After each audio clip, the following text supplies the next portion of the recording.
Oke, baik kita mulai. Assalamualaikum warahmatullahi wabarakatuh. Waalaikumsalam warahmatullahi wabarakatuh.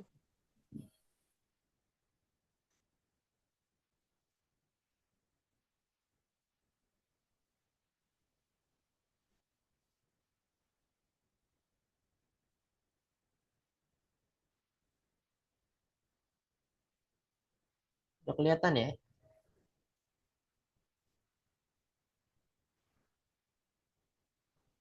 Sudah muncul, Pak.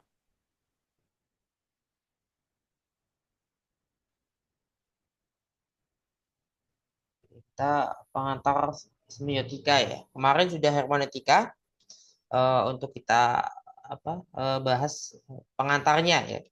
Kenapa terpisah? Karena memang terpisah. Jadi ini aslinya sebetulnya dua mata kuliah ya. Kalau di kampus lain juga semiotika itu berbeda dengan hermeneutika mata kuliahnya. Oke. Ada konsep-konsep di sini ya. Jadi manusia itu kan mencari makna, selalu mencari makna, homosinans. Ya. Manusia mencari makna, mencari makna dari semua tanda, simbol, ya, lambang yang ada. Ya. Bukan hanya yang dibuat manusia, tapi yang ada di alam ini. Mempelajari gejala awal mulanya semiotika itu mempelajari gejala pada ya tubuh yang digunakan oleh Hippocrates dulu ya pada zaman Yunani kuno.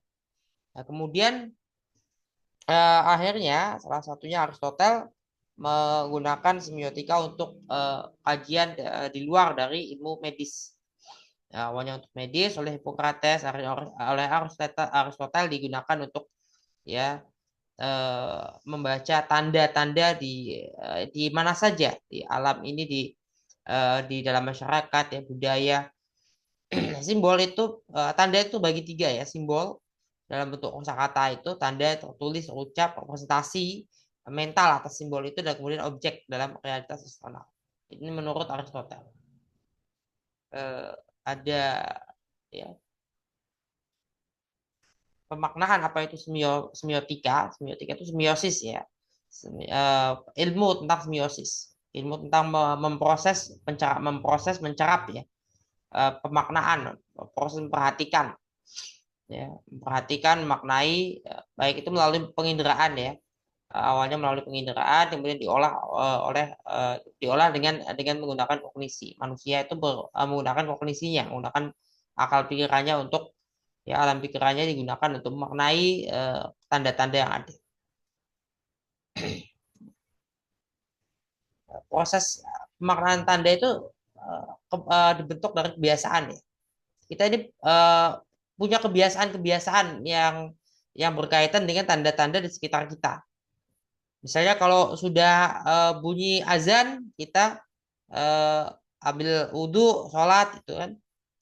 Atau ketika ada ya suara orang, ada suara yang mengetuk pintu, kita tahu ada tamu atau ada yang mau masuk ruangan ya. Gitu. Jadi ada konvensi sosial di sini. Kita kita nggak bisa bilang ketika ada yang mengetuk pintu, oh enggak itu nggak ada yang mau masuk ruangan. Misalnya kita bilang itu burung pelatuk yang matuk-matuk pintu, bisa nggak kayak gitu? Nggak bisa ya. Nggak mungkin kita ketika ada tamu kita bilang enggak itu burung pelatuk aja lagi ngetuk-ngetuk pintu kan nggak mungkin. Atau ada bunyi bunyi bel rumah kemudian kita maknainya yang lain gitu. Ya bisa gitu.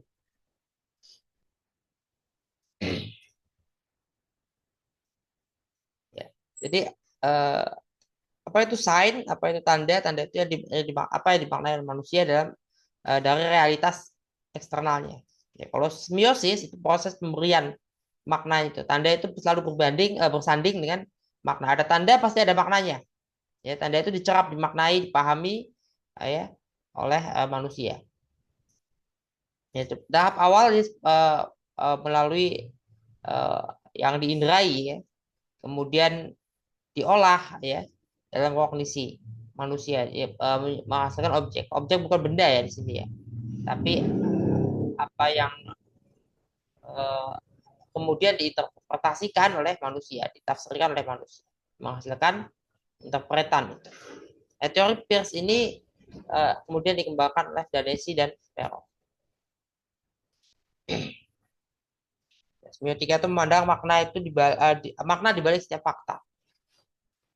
Ada konotasi, ada makna, ada konsepsi kan tidak terinderai langsung oleh semua orang. Kita bisa melihat satu benda, satu meja yang sama, tapi dua orang yang berbeda akan melihatnya dengan dua memori yang berbeda. Ya. Jadi ilmu semiotika itu ilmu tentang tanda, tentang pemaknaan tanda, tentang proses memaknai tanda. Ya, tanda itu ada bentuk fisiknya, ada bentuk mentalnya, ya. Bisa ada dalam realitas eksternal dan dalam realitas mental. Nah, sejumlah teori semiotika ya, awalnya Ferdinand de Saussure ini punya teori semiotika struktural. Tanda itu terdiri dari penanda signifian ya, dan petanda. Memang begini ya tulisannya ya, petanda signifian. Ada hubungan pemaknaan ya yang didasarkan pada konvensi sosial. Ya, ada konvensional. Bahasa itu kan gejala sosial. Ya. Bahasa membedakan manusia dengan hewan. Salah satu yang membedakan. Tapi bahasa sendiri tidak ya. Bahasa sendiri tidak membedakan secara sendirian. Bahasa tidak bisa membedakan antara apa? Antara manusia dengan hewan. Tidak sendirian. Ada bahasa, ada hal-hal di sekitar bahasa. Bahasanya manusia itu sangat berbeda, jauh lebih rumit ya. Ada tertulis, ada ada terucap ya, ada yang lisan, ada yang tulisan, kemudian bahasanya itu memiliki runtutan ya, semacam apa, ada kayak sanatnya gitu ya. Bahasa bahasa yang ada di Austronesia ada riwayatnya sebelum-sebelumnya. Ada perkembangan yang rumit. Nah, hubungan antar benda, hubungan antar tanda itu menurut De Soso itu sintakmatis, ya, dan asosiatif. In presensia kita lihat yang hadir dan yang asosiatif yang tidak hadir di eksternal, di realitas eksternal. Nah, bahasa dapat didekati itu secara diakronis maupun sinkronis sebagai gejala sosial. Ya, bahasa itu ada kaidah sistemnya ya, dan ada praktik sosialnya. Ya, praktik sosial kayak ketika kita menggunakan kata-kata ditahan atau ditahan di apa istilahnya ya, eh, diamankan bilangnya ya. Tapi maksudnya bukan diamankan tapi ditahan ya, atau dikurung ya. Dikurung, dimasukkan dalam kurungan, ke dalam sel atau rumah tahanan, tapi disebutnya diamankan. Itu kan praktik sosial tuh, diamankan. Itu praktik sosial ya. Karena dalam kaidah sistem bahasanya nggak begitu. Jadi ada perubahan-perubahan bahasa juga ya. Jadi sama hermeneutika dengan semiotika itu punya punya kaitannya dengan perubahan-perubahan bahasa, perkembangan bahasa, tapi semiotika sangat dekat dengan linguistik, dengan sangat lebih fokusnya pada bahasanya itu sendiri. Nah kan kalau kemarin hermeneutika lebih fokus ada uh, apa? Ada historis ya, latar historisnya, latar sosiohistorisnya ada dan sebagainya. Hermeneutika berkenaan dengan penafsiran dan penerjemahan, tapi kalau semiotika memang kita menafsirkan, menerjemahkan pada saat ini. Nah, bahasa tadi serangkaian tanda tersusun linear berdampingan. Ya.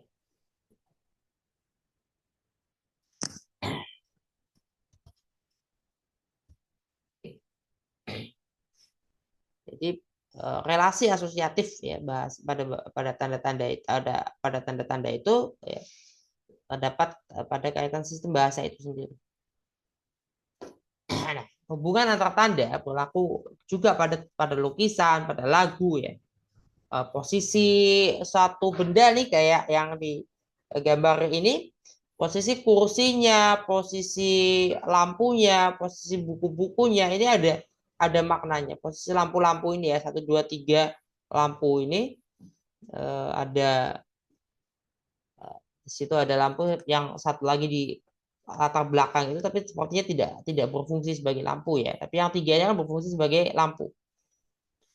Ini ada maknanya dari posisi-posisi ini.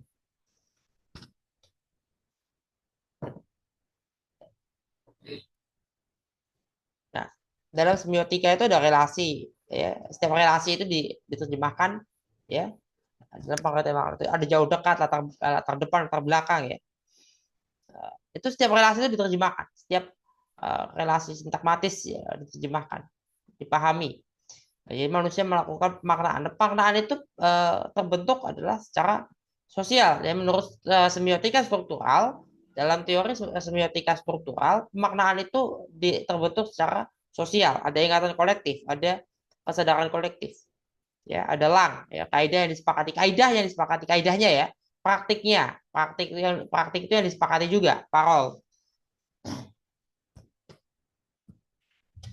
Ferdinand de Saussure itu adalah tokoh kuncinya dari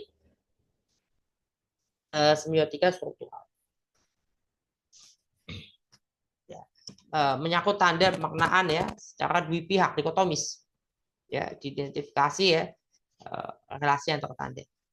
Pemaknaan tanda konvensi sosial sosial berdasarkan pada konvensi sosial, bukan hanya pemaknaan individual. Jadi lebih pada sifat kognitifnya lebih pada ada struktur sosialnya di sini, ada konvensionalnya di sini. Nah, kalau Peirce menggunakan teori semiotika pragmatis, dia menyampaikan kritiknya terhadap de Saussure. Ya, tanda pemaknaan merupakan proses kognitif, ya tidak dalam perspektif struktural. Ada pencerapan aspek ya representamal tanda ya. Kemudian manusia mengaitkan itu dengan pengalaman dalam kondisinya. Kemudian manusia menafsirkan objek itu sesuai keinginannya. Nah, pemaknaan ini akan berdampak lagi pada pemaknaan selanjutnya. Setelah sampai pada interpretan akan diterjemahkan lagi, dia sudah kembali menjadi representamal kembali. Jadi trikotomis. Ya, bertolak dari hal yang konkret. Ya, dimulai dari representamal kembali ke menjadi representamal lagi setelah tadi menjadi interpretan. Jadi manusia memaknai itu karena keterkaitan realitas eksternal itu dengan apa yang ada dalam kognisi manusia. Ada 3 kategori tanda dalam teorinya Peirce ya, indeks, icon, simbol ya. Berbeda. Indeks itu kan tanda yang hubungannya kausal ya, jika maka. Ya.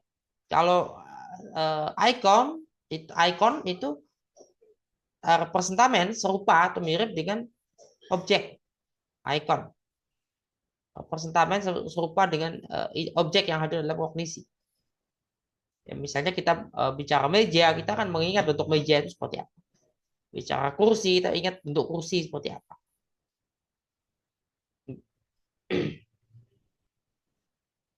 Simbol ya tanda dengan representamen yang maknanya diberikan melalui konvensi sosial. Jadi tidak semuanya melalui konvensi sosial. Ada juga ya memang mutlak hanya individual. Nah, baik indeks maupun icon ini bisa digunakan sebagai simbol. Jadi ya indeks dan icon itu sifatnya individual sebetulnya, tapi bisa menjadi simbol, bisa menjadi sesuatu yang sifatnya kemudian disepakati secara konvensional. ada proses dalam proses semiosis ya dari presentamen ke objek itu lebih tertutup. Ini masih pragmatis ya, teori semiotika pragmatis. Pada tahap interpretan sifatnya tidak spontan ya. Misalnya ada lampu lalu lintas menyala merah, ya. Makna yang ditangkap secara spontan. Kita berhenti, interpretan dari makna tersebut. Saya harus ngasih tahu, bisa juga. Saya harus ngasih tahu pasangan saya kalau saya akan terlambat sampai rumah karena macet, kena lampu merah. Tadi macet, habis macet ternyata ada lampu merah di depan, jadi berhenti lagi. Akhirnya ngasih tahu kalau terlambat sampai rumah misalnya. Ya. Atau bisa juga nyetel lagu deh ya, atau bacalah sebentar, mungkin satu paragraf selesai ya. Seperti itu. Jadi kan ada pengertian lain ya. Nah, tanda menjadi sistem simbolik. Sistem ya. Kalau sistem itu kan apa? Ya ada konvensi sosial di situ. Ada kesepakatan-kesepakatan dalam masyarakat di situ. Bisa juga subkultur ya. Pada komunitas, pada kelompok.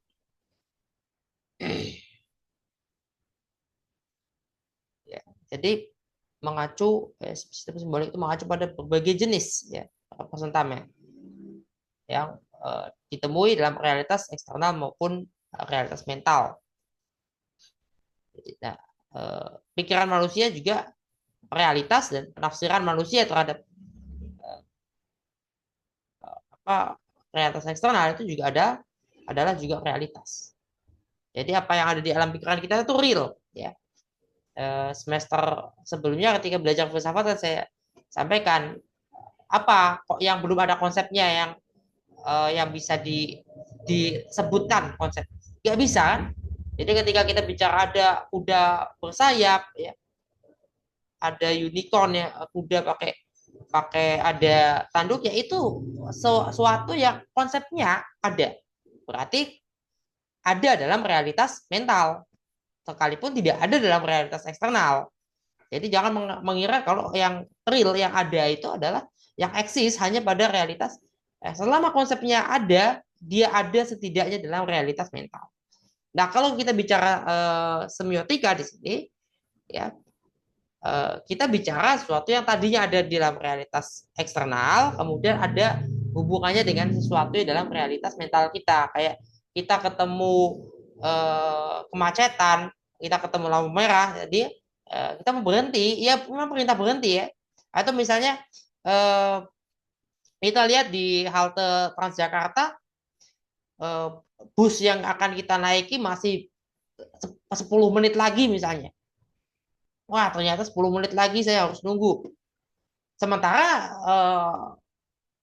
ada seseorang nunggu kita di halte yang dituju, sudah datang, sudah sampai sejak 15 menit yang lalu. Kita harus ngasih tahu dia dong. Kira-kira lebih dari 10 menit lagi nih sampai.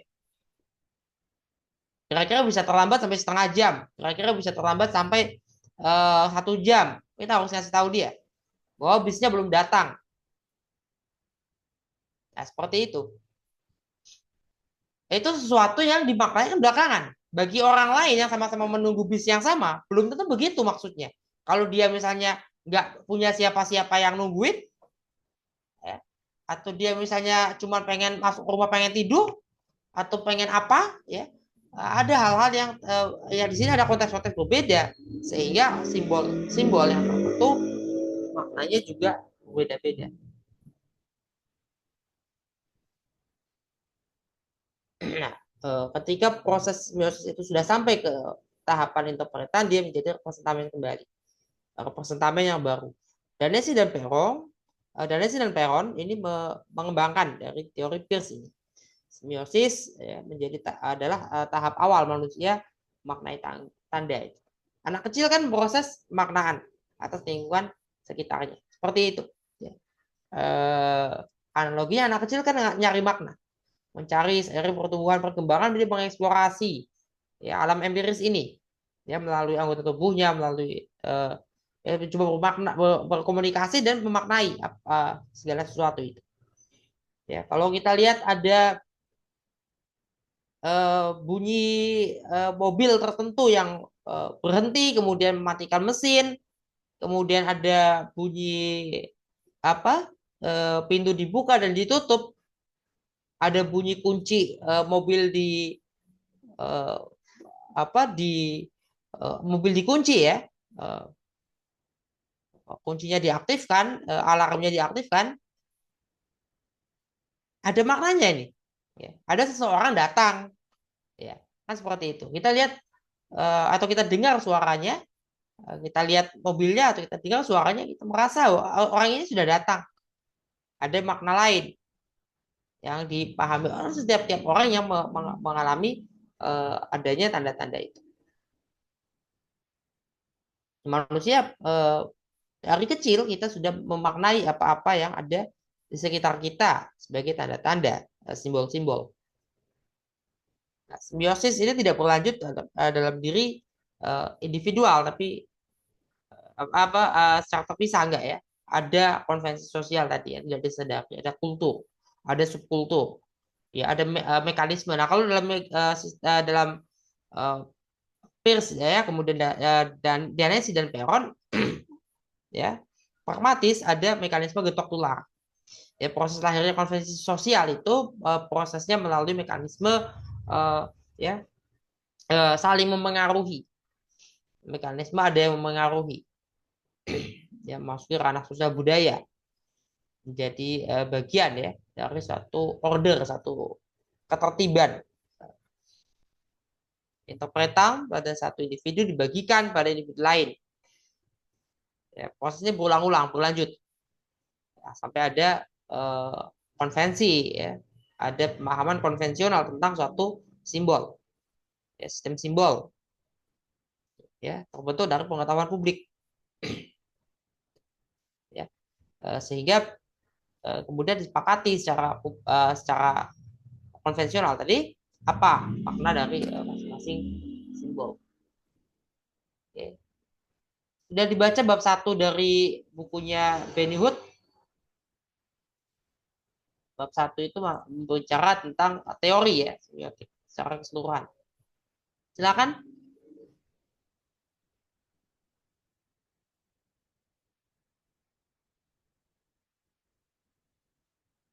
Halo.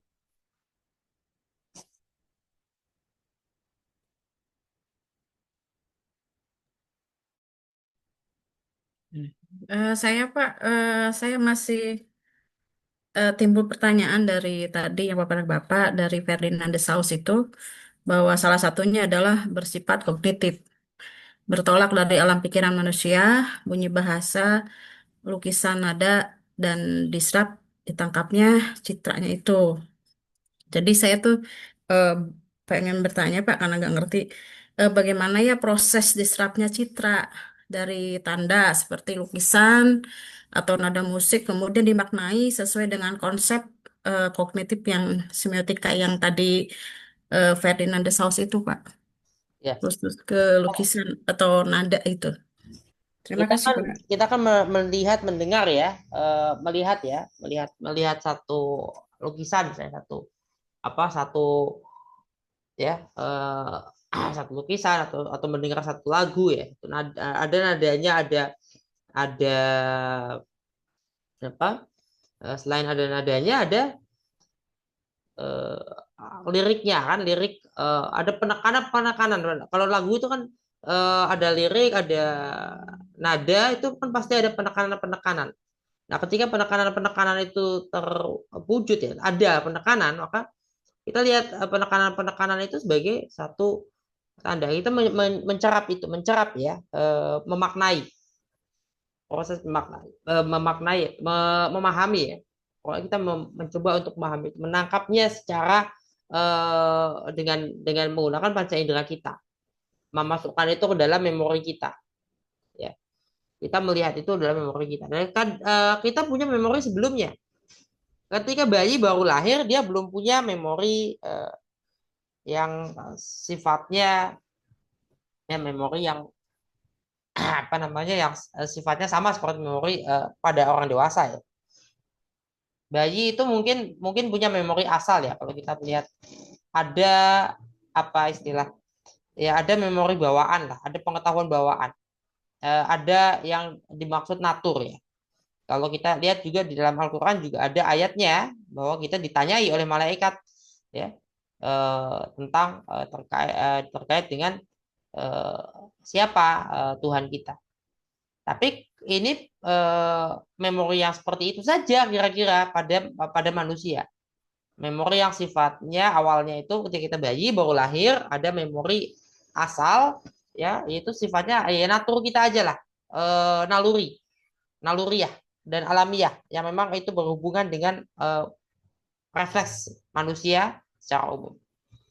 Tapi kemudian kita kan bertumbuh berkembang, ada melihat apa ya. Ketika kita melihat ada pohon, ada rumah ya, itu kita memaknai itu pohonnya, rumahnya,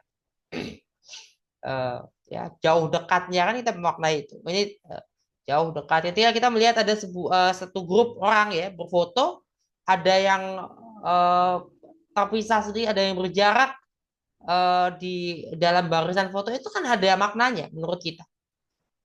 Menurut kita ada maknanya. Kita memaknai itu. Kalau kita kenal orang-orangnya, oh ini dia di sini ada makna. Ketika orang berdiri di tengah ada dari sekelompok orang, katakan jumlahnya ganjil, foto itu kemudian orangnya di tengah, kita punya maknai itu apa? Ini konvensional nggak? Maknanya apa? Maknanya apa? Kalau orang itu di foto dia di tengah, paling tengah sendiri. Maknanya apa? Yang dipilih mungkin introt apa? Introt. Hah? Introt. Orangnya introt bisa dikatakan gitu nggak? Ini di tengah sendirian nggak mau dipoto Ya, bareng gitu. di tengah sendirian, di tengah dari di tengah ada orang-orang di sekitarnya itu loh. Pejabat, Pak. Pejabat yang utama Biasanya biasa. pejabat utama tuh taruh di tengah ya. Oh, public Ya kalau figure berfoto, gitu ya? kan di tengah kan biasanya. Ya ya public. Oke. Eh, Kalau foto bareng nih, ya biasanya yang tokohnya, pembicaranya, rektor, ya, presiden, ya, gubernur itu kan di tengah, Oh iya.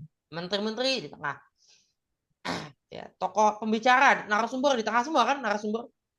Semua yang lain kemudian mencari posisi di belakang, agak ke samping. Ada yang ke pinggir kok kita panggil-panggil ya. Atau ketika duduk di dalam seminar, dalam forum, ada yang diminta ke depan karena pejabat kan itu. Ada maknanya kan ketika dia duduk di depan dengan ketika dia duduk di belakang. Ada makna. Ada disuruh ke belakang, ada yang disuruh ke depan. Manusia itu memaknai hal-hal seperti itu. Dan itu konvensional. Itu kenapa bisa konvensional? Ada proses manusia uh, menjadikan itu konvensional. Nah, De Saussure itu kan menerapkan teorinya itu, yang konvensional itu ya konvensional. Artinya dia di sini tidak banyak apa ya? Kalau Peirce itu dia akan menggunakan dari individu dulu. Individulah yang menularkan itu sehingga menjadi konvensional. Jadi konvensionalnya itu tidak langsung begitu saja konvensional, tapi De Saussure mengatakan bahwa ini ya konvensional, konvensional. Artinya kalau dia sudah disepakati, ya dia tidak mengatakan dari mana bisa disepakati, gitu. Dia dari mana bisa disepakati?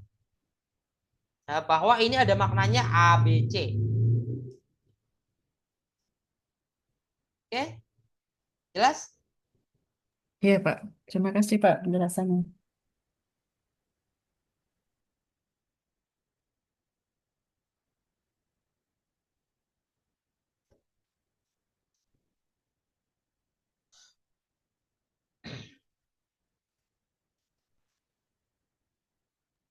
Izin Bapak, Ya. untuk simbol-simbol seperti di WhatsApp itu kan ada macam-macamnya ya Pak. Nah itu apakah hasil kesepakatan juga Pak? Ada yang menyepakati juga. Karena kadang-kadang maksudnya orang yang mengirim seperti ini, tapi yang menerima menanggapi seperti ini. Jadi beda itu Pak, yang macam-macam Nah, emoticon itu. simbol-simbol di WhatsApp itu kan tidak universal ya. Simbol-simbol emoticon itu tidak universal. Tergantung wilayahnya kan, daerahnya. Dia di mana, dia di komunitas apa. Coba emoticon itu ada kalau apalagi kalau tangan ya. Tangan itu kan beda-beda ya. Eh, ada yang menggunakan seperti apa beda-beda deh. Jadi kalau ada yang mengatakan memaknai kalau tangan begini ini Buddha misalnya. Ini cara berdoanya orang Buddha. Sehingga nggak boleh ketika kita menggunakan begini ketika bersalaman atau ketika mengucap salam. Ada yang mengatakan begitu, tapi boleh dalam budaya tertentu boleh-boleh saja. Mungkin di daerah yang masyarakat kan perlu diingat ya masyarakat Buddha di Asia Timur, Singapura dan Malaysia itu berbeda dengan masyarakat Buddha di Indochina di wilayah Vietnam, Thailand ya, Laos, di Burma, di India bahkan dan di Indonesia. Beda loh masyarakat Buddhanya. Nah, ini kan kemudian pemaknaan tanda terhadap sesuatu yang dianggap sebagai simbol agama tertentu juga tentu berbeda. Buat orang yang tinggal di kawasan China ya atau di Asia Tengah, mungkin iya dia akan mengatakan nggak ini. Kalau memang mereka kan jarang ya. Coba perhatikan deh orang-orang ada tapi jarang ya digunakan oleh orang Chinese atau orang Turkistan Asia Tengah menggunakan ini ya untuk salam itu. Jarang menggunakan itu mereka jarang menggunakan itu, lebih ke satu tangan itu hai ya kan, lebih ke situ. Walaupun nggak berarti tidak ada tapi jarang, sehingga ketika pemaknaan berbeda itu ya dianggap wajar bagi mereka, tapi kita mencerap itu ini ya kita menggantikan salam juga bisa begini. Ada makna berbeda itu nggak universal. Dalam arti pasti ada perbedaan pada kayak ini kalau emoticon begini apa? Kalau orang India tuh Anda ngasih ini itu minta makan atau nyuruh makan. Bukan ngomong. Ngomong. Ya, kadang kita ngomong dong, ngomong begini ya. Padahal kalau di negara lain makan dong, makan. Ini makan, bukan nyuruh ngomong. Kan berbeda.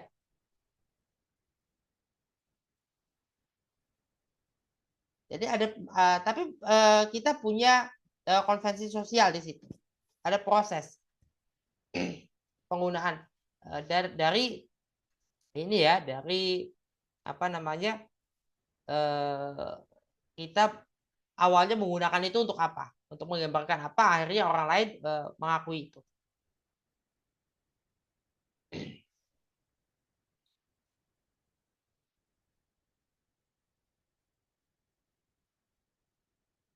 Jelas? Iya, jelas, Pak. Jadi mungkin lebih amannya, terkadang kan kalau di WhatsApp itu suka salah maksud ya, Pak ya. Apa yang simbol yang kita kirim itu suka disalah. Itu jadi nggak usah pakai simbol ya, lebih ininya. Itu gimana ya? Senyum. Ya kalau simbolnya itu yang ini ya, yang artinya memang kita punya kesepakatan gitu ya. Artinya ya jangan menggunakan simbol-simbol sama orang yang tidak begitu dekat sama kita. Misalnya kan kayak gitu. Kalau nggak begitu dekat ya ngapain? Karena nggak begitu dekat. Baik, Bapak. Terima kasih.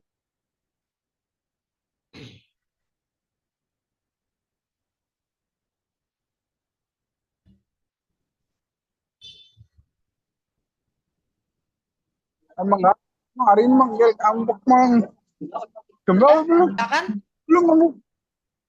Oh, saya kira mau nanya.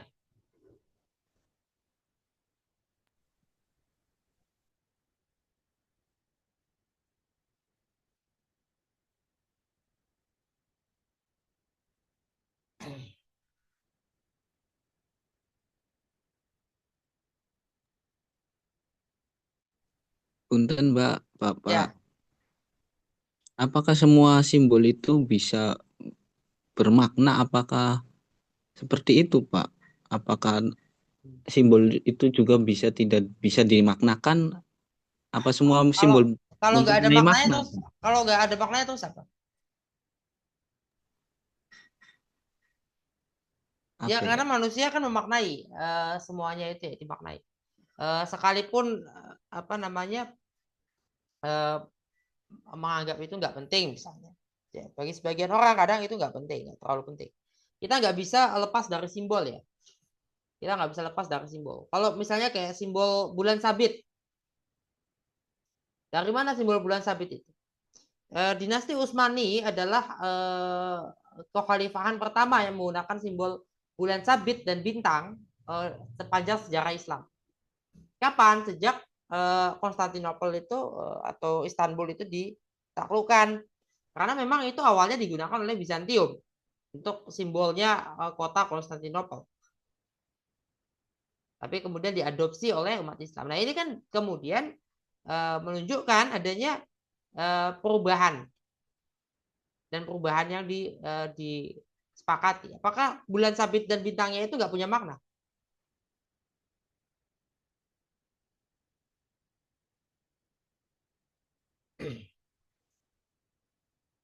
Simbol Trisula. Trisula itu apa? Bagi sebagian orang banyak yang memahami Trisula simbolnya iblis. Tapi Poseidon dalam tradisi mitologi Yunani kuno, Romawi kuno, Poseidon itu kan punya Trisula itu. Dan ini sama Trisulanya. Simbol apa lambang negara Israel itu yang lilin itu apa namanya? Menoreh ya. Menoreh itu kan lambang dari mana? Ternyata menoreh berasal dari Romawi kuno. Nah, tapi siapa yang pertama kali menggunakan menoreh sebagai lambang atau sebagai simbol?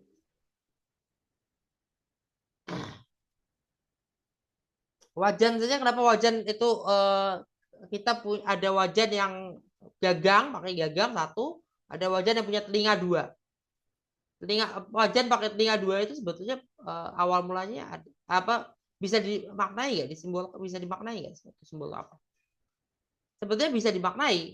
Berarti gini, manusia tidak akan berhenti sebetulnya untuk maknai. Tetap saja sekecil wajan itu masih bisa dimaknai oleh manusia. Tapi tentunya gini, tidak semuanya harus kita memikirkan maknanya.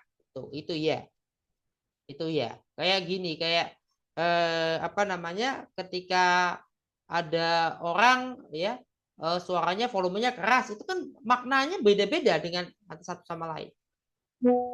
Misalnya saya lebih peka bukan dengan volume suara manusia, tapi dengan frasanya atau diksinya.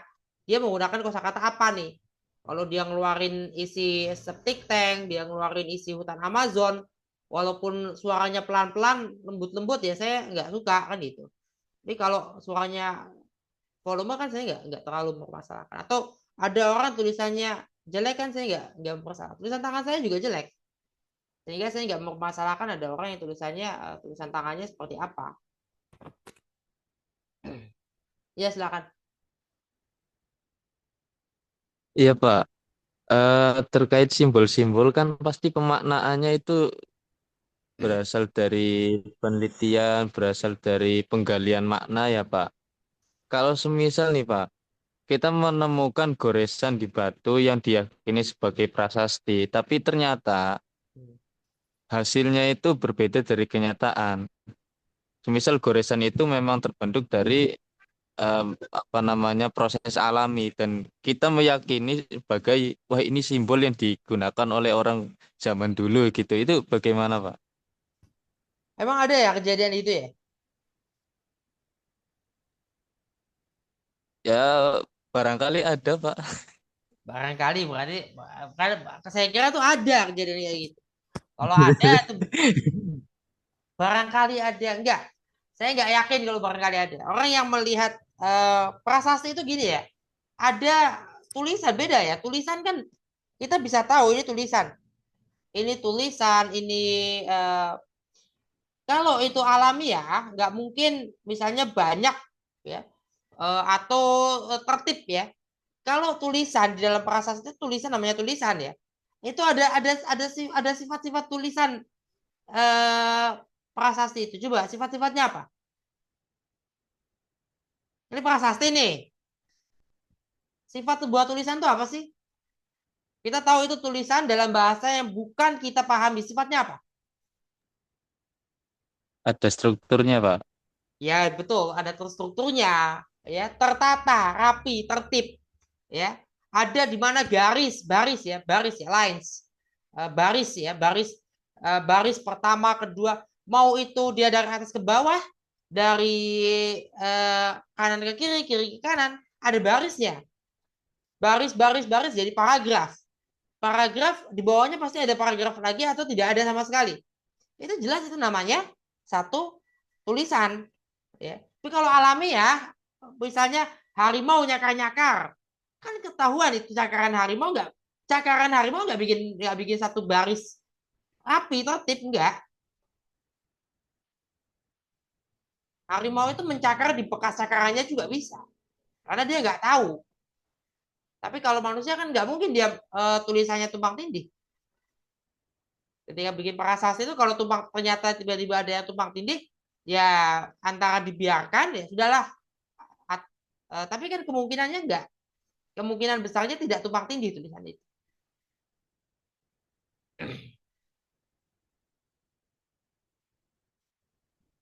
Artinya tulisan tuh jelas jelas ada perbedaan ya dari sesuatu yang goresan-goresan alami. Atau batu nisan ya, batu nisan ya. Kita tahu itu batu nisan dari mana? Nah, ada kesepakatan bahwa ini namanya batu nisan.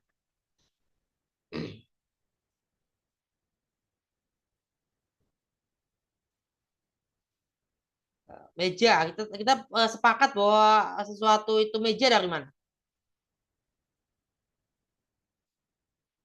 Kalau mejanya saya naikin, saya berdiri di atas meja, apakah mejanya berubah? Tidak lagi menjadi meja.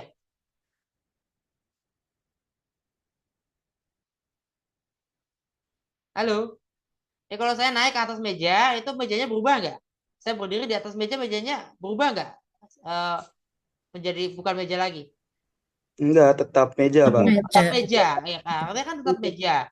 Kenapa bisa tetap menjadi meja? Karena kesepakatan. Ya, semua orang sepakat itu meja. Mau saya naik berdiri di atasnya, mau saya duduk di atasnya itu tetap akan menjadi meja.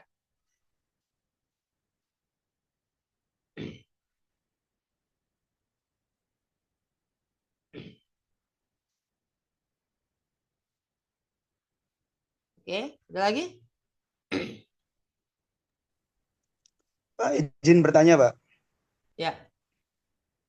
Untuk pemaknaan sendiri itu kan ada yang dari kesepakatan gitu kan ya tadi ya. Tapi dalam konteks lain yang seperti tadi dijelaskan sama Bapak, seperti simbol yang contoh di India sama di Asia Timur kan berbeda. Berarti persepsi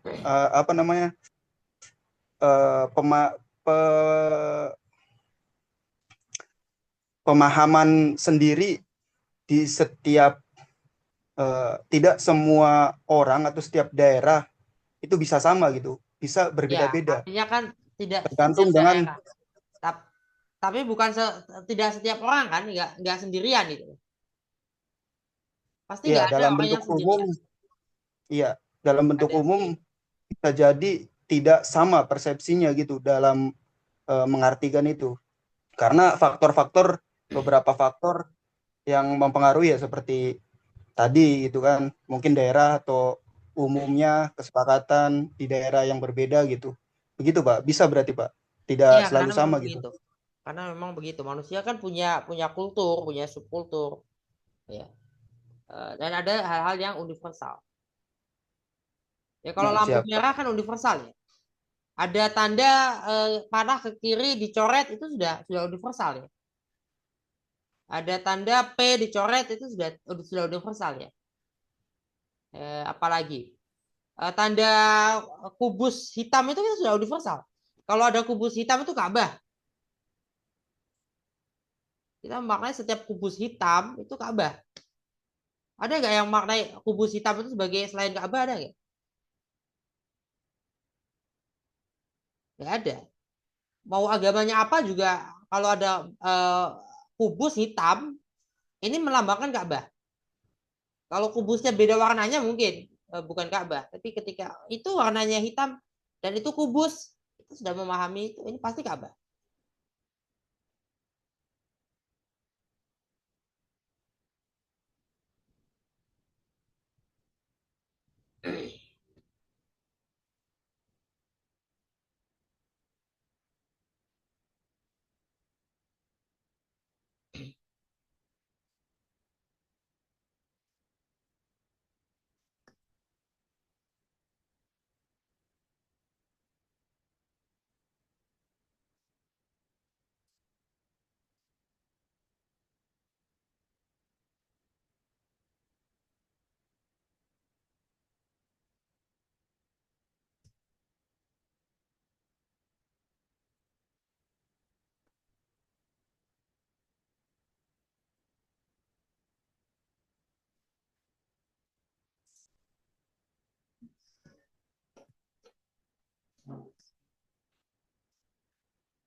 Izin Bapak. Ya, silakan.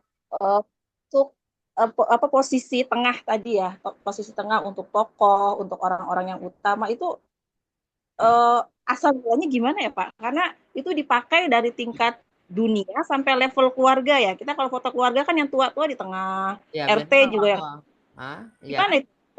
Otomatis seperti itu. Gimana itu Pak? Ya berarti kan ada sejarahnya ya. Nah itu makanya kenapa Pierce tadi dia sugestinya dia, argumentasi dia pasti ada seseorang atau sekelompok orang yang memulai ya seperti penggunaan bulan sabit dan bintang. Kenapa kita bisa menyepakati seolah-olah bulan sabit itu simbolnya agama Islam? Padahal enggak. Itu awalnya dari Bizantium. Utsmani, dinasti Utsmani yang pertama mulai adanya simbol itu ya. Kemudian simbol singa dan matahari itu di Persia. Kenapa jadi simbol Persia? Gitu. Terus ada ya hal-hal yang kemudian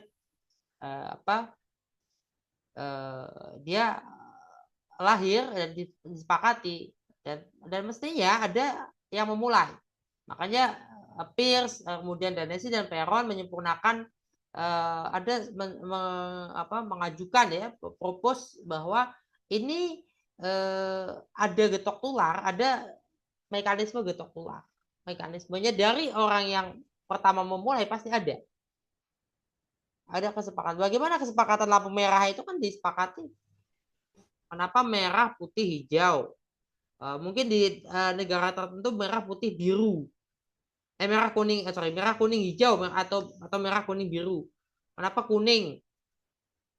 Kenapa hijau? Kenapa merah? Itu kan ada kesepakatan. Kenapa? Dan ini mayoritas kan?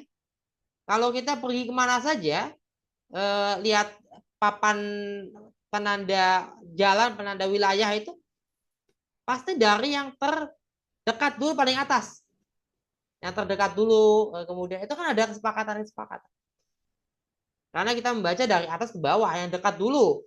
Ya, misalnya Cirebon, setelah Cirebon baru Semarang, baru setelahnya Surabaya. Kan nggak mungkin Surabaya dulu, kemudian apalagi Acak, habis Surabaya di bawahnya Cirebon. Kan nggak mungkin. Kenapa nggak acak? Karena ada kesepakatan untuk memudahkan dan sebagainya. Tapi memang semuanya punya sejarah. Pierce, kemudian Danesi dan Peron mensuggest ya bahwa ada sejarahnya, pasti ada awalnya, walaupun dia tidak berusaha untuk mencari itu. Ya, mereka tidak berusaha untuk mencari karena saking banyaknya toh sebuah sistem simbol itu kan banyak simbol-simbol di muka bumi ini. Simbol hati itu juga belum warna, itu artinya ada apa namanya eh, proses awal penciptaan ataupun penularan ya dari suatu sistem simbol. Sementara kalau The Saussure memang dia tidak menyangkal, mungkin dia lebih ya pokoknya ada sistem sosial, ada struktur, yang struktur itulah yang mempengaruhi pandangan kita. Faktanya kan misal tadi kita ketika ketemu ketika ketemu dengan satu tanda tertentu, kita harus apa nih, ya kan? Ketika kita menemukan apa, misalnya lagi di jalan, ketika ketemu ada tulisan atau simbol warung sate misalnya, lagi jalan pulang nih, apa mau nawarin pasangan ya, nawarin ke pasangannya, nawarin mau beli sate enggak, kan ada sesuatu kan yang dimakna itu kan kepikirannya belakangan,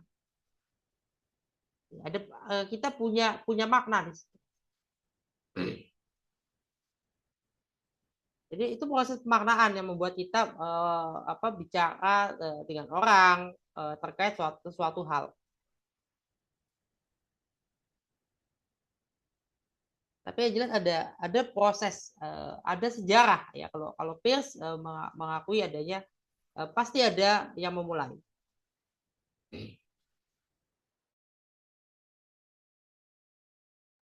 Jelas? Jelas, Pak. Bisa jadi untuk itu kali ya, Pak, PR. Barangkali ada yang mau menjadi bahan penelitian gitu untuk hal ini nih. Kenapa kok tokoh itu barangkali. Karena ketahuan ya kalau Bulan Sabit itu dari dinasti Utsmani ya.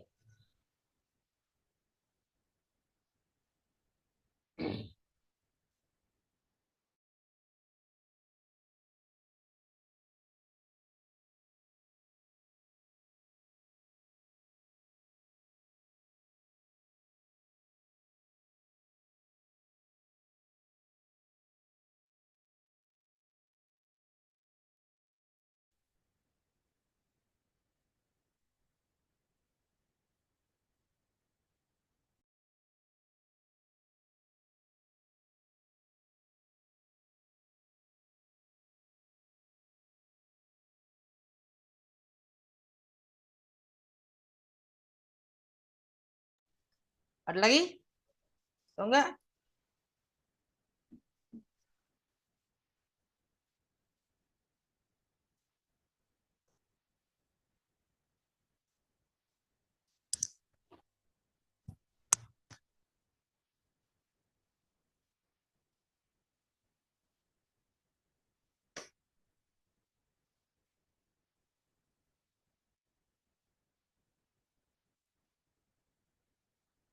Silakan.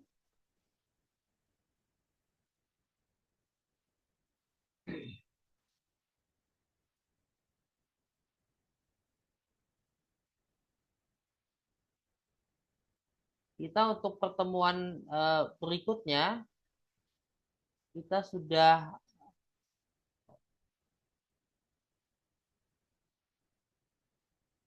membahas satu persatu ya dari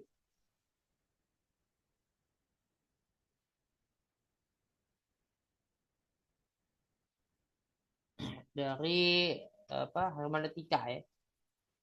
Nanti setelah itu barulah kita setelah UTS baru kita membahas semiotika ya, satu persatu lagi. Jadi kita bagi dua untuk materinya.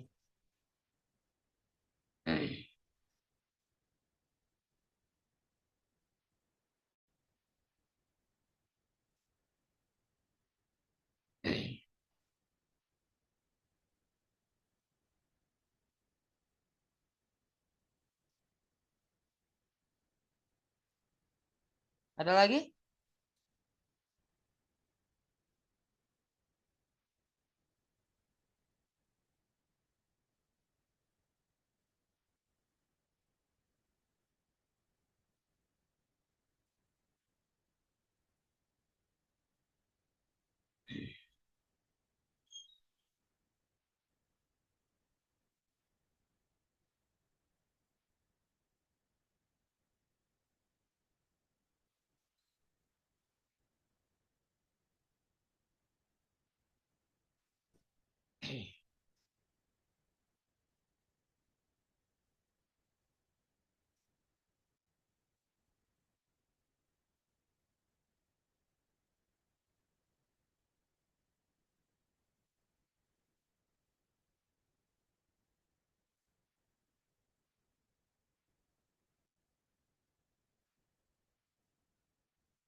Ayo, ada lagi masih Pak, izin bertanya, Pak. silakan. Apakah tanda-tanda atau simbol ini sudah ada dalam Islam, Pak? Sebelum dibahas pada orang-orang apa yang tadi Bapak paparkan itu. Gimana? Simbol-simbol apa itu maksudnya? Yang mana? Apakah tanda-tanda atau simbol-simbol ini sudah ada dalam Islam, Pak? Ya, simbol yang mana ini itu? Misalnya tentang penciptaan Allah itu bagaimana? Itu kan merupakan tanda-tanda ya, Pak ya? Bukan itu yang dimaksud ini ya. Tanda yang di sini maksudnya kan tanda ya, seperti kayak ya bukan itu kan bukan ini yang dibahas dalam semiotika. Semiotika itu kan bahas tanda itu dari huruf ya, dari angka, dari ya simbol-simbol. Oh, berarti dengan Baca terkait baca dengan ini nggak tadi baca apa? nggak ini? Ada kaitan dengan Al-Qur'an juga, Pak? Penulisan Al-Qur'an gitu. Nah, kalau kita bicara wahyu kan itu bisa, tapi kalau kita bicara tadi ya tanda-tanda ayat-ayat kauniyah itu bukan ke situ. Kita nggak bahas ayat-ayat kauniyah ini. Kita mata kuliahnya hermeneutika dan semiotika. Bukan ayat-ayat kauniyah ini mata kuliahnya. Ya, Pak.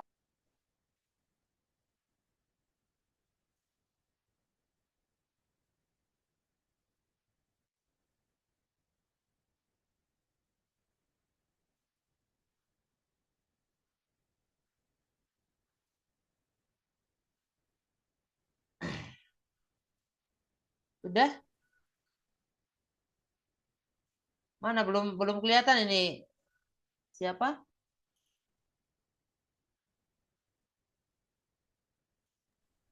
Ya, Assalamualaikum Pak. Ya, silakan. Ini agak menjauh dikit Pak. Nih kalau lihat simbol-simbol yang ada di piramida kuno, ini eh, apa ilmu apa yang bisa menerangkan simbol-simbol itu gitu? Ya ini makanya gini loh.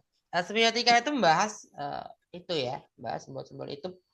Nah, kalau kemudian kita membaca itu kan hieroglif ya. Hieroglif ada cara bacanya. Kemudian diterjemahkan dulu ya. Nah, ketika kita bicara hermeneutika dan semiotika itu kita membaca apa namanya tulisan-tulisan itu. Arkeologi juga belajar membaca tulisan-tulisan yang sifatnya purbakala ya, sudah sangat tua. Dari mana kok orang-orang bisa membaca hieroglif, membaca tulisan-tulisan di benda-benda purbakala? Ada kajiannya, ada studinya ya. Kita nggak ke sana, tapi itu ada kajian-kajian itu ya, dalam bidang-bidang keilmuan filologi. Filologi saya kira ada ya kalau di ilmu Al-Quran dan tafsir ya. Karena perlu itu filologi kan bicara teks ya. Kenapa bisa dibaca? Ya bisa dibaca karena gini loh.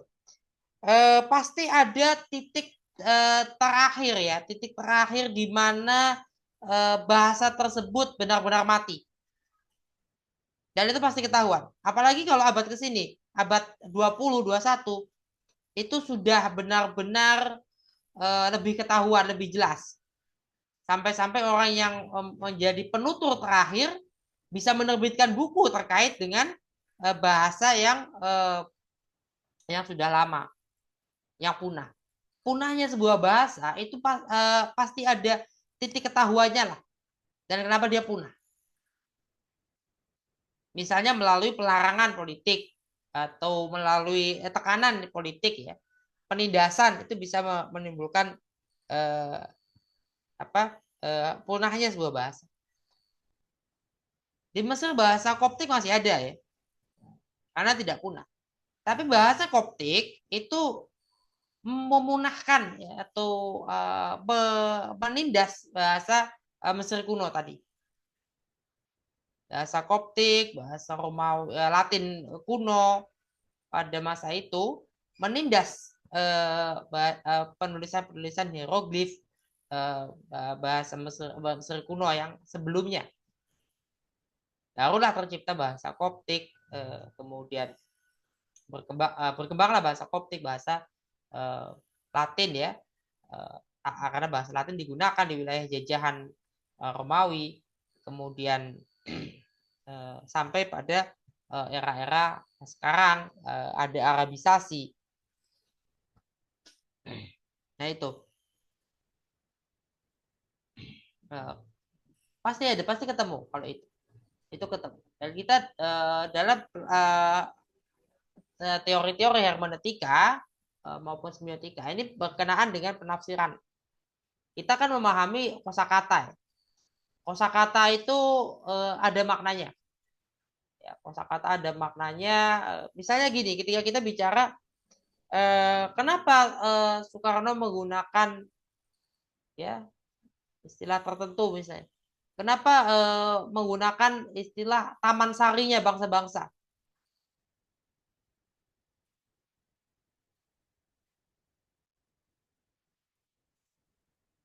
Kenapa menggunakan istilah taman sarinya bangsa-bangsa? Apa taman sari itu? Oh, ini kok private message? Oh, ini kenapa simbol bisa multitafsir? Loh, Al-Quran gini, multitafsir itu nggak negatif ya? Multitafsir apa? Ambigu. Ambigu itu negatif atau positif? Kayaknya udah pernah ya. Kalau ambigu itu negatif, ini Al-Quran nih ya, Al-Quran bukan sebuah marka jalan gitu loh. Nggak sama. Kalau marka jalan iya, lampu merah artinya berhenti, nggak bisa. Kita punya penafsiran lain. Nah itu kenapa semiotika dengan hermeneutika ini punya fungsi yang berbeda. Kalau semiotika kan bicara ya penafsirannya itu, pemahamannya itu memang cenderung disepakati secara umum. Tapi ketika hermeneutika tidak cenderung disepakati secara umum. Nah, Al-Quran berada di antaranya. Ya, ada yang disepakati secara umum, ada yang tidak. Tapi Al-Quran sendiri, kenapa Al-Quran ambigu? Ya kan Al-Quran itu tidak dimaksudkan untuk menjadi petunjuk teknis. Kisah-kisah lebih banyak kok. Menurut Harun Nasution, kisah-kisah, cerita-cerita lebih banyak. Bagaimana nggak multitafsir? Multitafsir itu nggak kemudian menyesatkan, enggak. Kalau gini misalnya contoh, tolong ambilkan misalnya tolong ambilkan botol misalnya. Itu nggak bisa multitafsir. Yang diambilkan botol, nggak boleh yang diambilkan gelas atau yang diambilkan galon, yang diambilkan kunci mobil, itu nggak bisa. Ya, kalau itu ya, ketika saya merogoh kantong, ada kunci mobil, ada kunci rumah. Ketika saya memegang kunci mobil, nggak mungkin saya bilang saya pegang kunci rumah. Itu fakta. Itu nggak ambigu. Tapi ketika kita membaca sebuah teks, ya Bani Israel, siapa Bani Israel itu? Bani Israel bisa dimaknai secara generik. Ya, kita semua adalah Bani Israel. Kita semua ini, semua umat manusia, ya Bani Israel. Ya, bisa juga Bani Israel dimaksudkan anak keturunannya Nabi Yakub, kan nggak salah. Semuanya nggak salah. Gitu. Multi tafsir, tapi jangan kemudian semaunya ya. Nah, kalau semaunya itu kacau. Beda dengan semaunya. Ada makanya ada hermeneutika. Hermeneutika itu kan memberikan rambu-rambu. Tapi hermeneutika ini umum, ya, general. Kalau Islam kan punya sistem, punya bidang keilmuannya juga ya terkait dengan tafsir. Nah, ilmu tafsir itu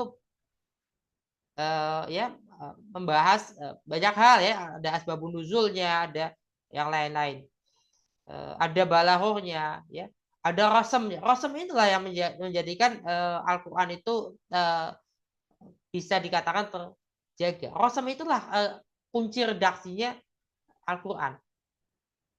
Tapi di luar dari rasam itu tanda bunyinya, apakah fathah, apakah kasroh, apakah dia tanda titiknya, tanda wakofnya, tanda ayatnya, apakah ini satu ayat atau dua ayat berbeda. Maksudnya berturut-turut ya, bukan dua ayat berbeda di beda surat. Ini berturut-turut dua ayat, atau ini terbagi dua sebenarnya, bukan satu ayat. Tapi ini ada ayat tengah, taruhlah ya, tanda ayat. Itu kan sesuatu yang multi tafsir, itu bagian dari multi penafsiran. Tidak menyesatkan, enggak. Kan enggak salah. Rasulnya sama kok. Dari alif lam mim sampai apa? Terakhir Al-Baqarah. Ya. Kita semua sepakat bahwa An-Nas itu dimulai dari qul a'udzu birabbin nas, diakhiri dengan minal jinnati wan nas. Enggak mungkin ada yang tidak sepakat. Akhirnya bukan minal jinnati wan nas misalnya. Ayo, mau ada nggak yang kayak gitu? Nggak bisa. Kesepakatannya adalah sampai di situ. Bahwa anak tuh qul a'udzu birabbin nas itu yang pertama, minal jinnati wan nas yang terakhir. Dari situ ke situ. Nggak bisa kemudian mau dilanjutin dengan yang lain. Iya bisa.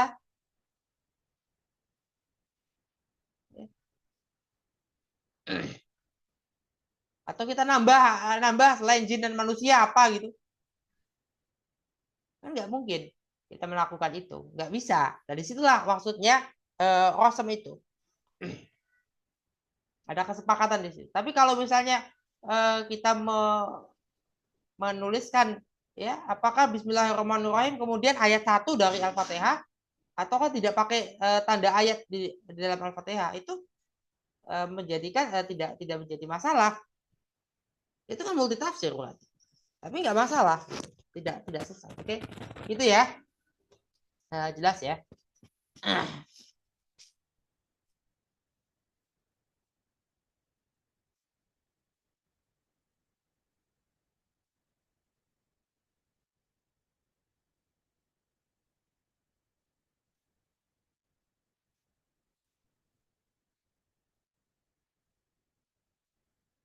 Oke, kita sudah jam 3. Sebetulnya sampai 3.40 ya.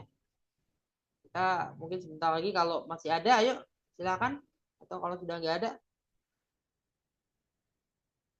ya ini kok private ya. Seharusnya nggak usah private tapi. Oke, silakan. Masih ada lagi atau enggak? Atau kita tutup karena ini kan bulan puasa ya. Kita sudah mungkin barangkali ada yang mau menyiapkan buka puasa. Kalau yang sudah jamnya buka puasa belum ada ya? Nggak ada ya? Yang dari wilayah timur ada nggak di sini? Timur jam berapa sih? Jam 5 ya? Kalau timur ya. Halo? Nggak ada Paling ya? ada ya jam yang 4, Pak. Taiwan jam 4 sekarang. Oh, Taiwan jam 4 ya. Tapi Taiwan Iya. tuh waktu sholatnya jam berapa? Yang waktu sholat ya sama, Pak. Waktu sholatnya sih. Sekarang kan musim semi ya? Menjelang ya?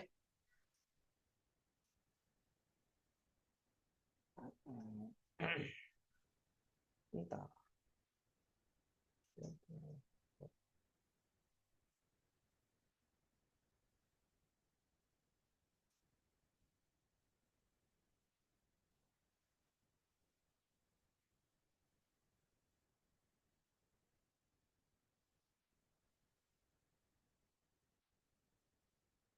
Oke, sudah ini ya di sana ya.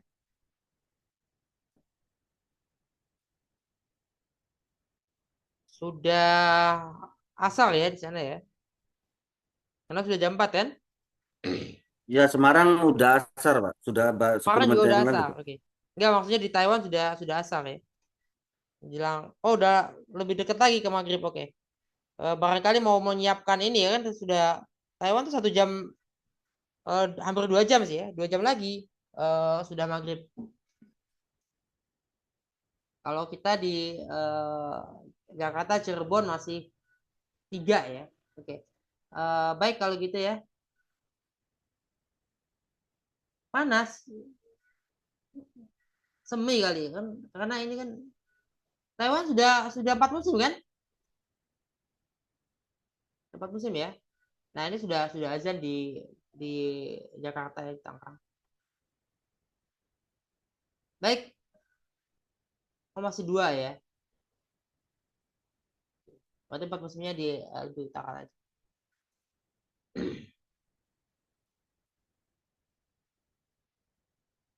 Baik, masih ada atau sudah kita sudah ya?